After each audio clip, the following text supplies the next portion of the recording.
So it's like after changing to an Oldsmobile transmission and lowering it and things like that, did you have to mess with hanger bearings and shorten your drive shaft or anything like that? So the hanger bearings, I just left the hanger bearing where it was actually, and when I did lower it, it did change the pitch of the rear drive shaft a little bit. So I just compensated that when I welded my new perches. I just twisted the axle a little bit more to give it the right offset. Sure. Okay. Welded it up, and yeah, well, the first drive I took, I was crossing my fingers because, and luckily there's no driveline vibrations at all. Cool. At any speed, from cruising really slow all the way up to 65. So yeah, it's nice. Yep, but that was nice because I don't like modifying drive shafts, and I wouldn't do it, and I'm not sure who actually does, to be honest. So yeah, tricky. That's some dark magic that goes into some of that stuff, man. Yeah, I did replace all the U joints and everything else, and I put all new stuff in. Awesome. You know, I made sure I put all new stuff like that in everything before I put it together. So. Bodywork wise, did you have to do a lot of like rust repair? What did you have to do to get it where it's at now? It is a Minnesota truck, so now everybody can imagine what it looked like underneath. Still, the rockers are still really bad. So what I was mostly concerned about was the floor pans and the rust near the doors and everything.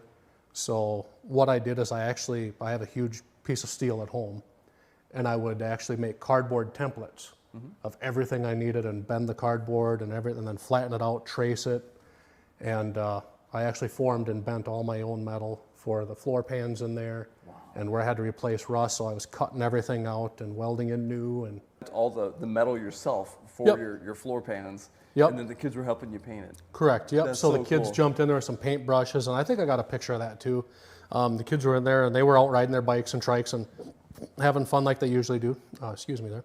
And yeah, they jumped in with their paint brushes and just started painting. I said, all the bare steel and all the welding, paint all of that. So they were just, yeah.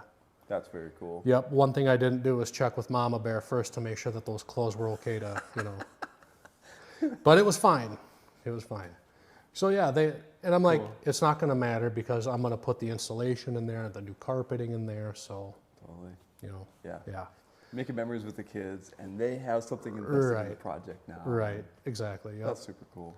And you're doing all the work yourself in the house garage, the home garage, like it's right there connected to your in my garage. Awesome. Yep. That's awesome. Yep. So got to be careful, especially in the winter months when I had the heat going. Sure. You know, if I did something stinky, I had to make sure to air it out and whatnot. But yeah, it's with my makeshift tools I have, and I actually used the rear bumper of this truck because it was already beat up, so I used the rear bumper to help form a lot of that steel that I put into the truck. And that's awesome. Yeah. Just mobile workbench right there. Yep, just hammering away on the metal parts. And that's cool.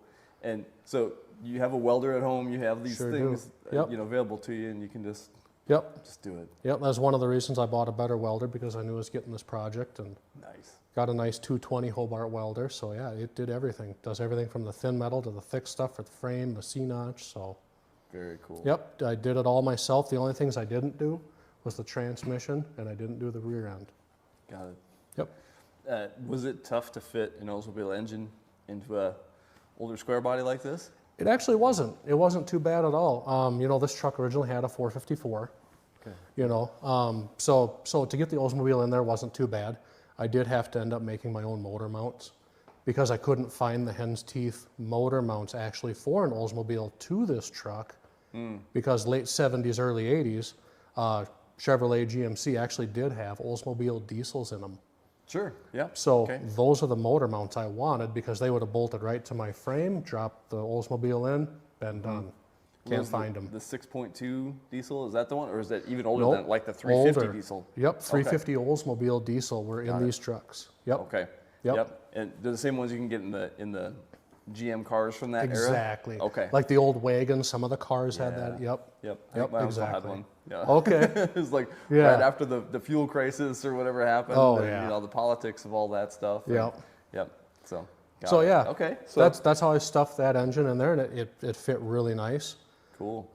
I bought some headers from Thornton Muscle Cars, so I got their headers on there, and put on a pair of QuickTime Performance or QTP electric 3-inch cutouts, and so Yeah. I could tell when you had them open and when you had them closed. Right, This thing makes such a cool sound. Like we were feeling it on our chest Yeah, as we were it pulling is. in, man.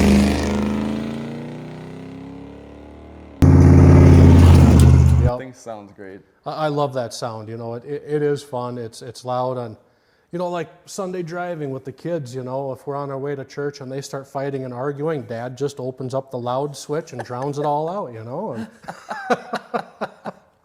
Oh, that's awesome. yeah. Now, I can hear you have a little bit of compression there, but it's camshaft. It's kind of what I was hearing with the headers, right? Yep. Do you remember the specs of your cam? What do you have in this thing? I have got a Comp Cams thumper. They have the thumper, they got the big thumper, and then they got the big mother thumper. Yeah. I've just got the thumper. Okay. This engine, 1969 Oldsmobile, was actually rated about, I think 9 or 10 to 1 compression. It was a higher compression engine to begin with. Okay. And it's got the large valve heads on it, the C heads. But yes, I got a thumper cam in it. Cool. And then what I did is I put in a Cloy's double roller timing chain because I could not get this camshaft degreed properly with an original timing set. Is this too sloppy? It just wouldn't keep. Yep. Yeah. You only had the option of turning the lower gear 3 Oh, yep. on 3 keyways, Yep. where the Cloy's timing set had 9. Okay. So, Cool. and they say if you can degree the camshaft within, I think, 2 to 2.5 degrees, you're good. I got this degreed with 1 1/4 advance, so I'm perfect. Nice. But yeah, so with that and the chromoly push rods, a little bit longer than stock, and then the adjustable lifters. Yep. You can really get it dialed in where you Yep. want it to. So cool. I've always wanted that sound for this engine, and I wanted that sound when it was in my 51 Ford. But it just, the only way to kind of make it sound like that is to reach under the hood and retard the timing on the distributor, which was cheating, you know?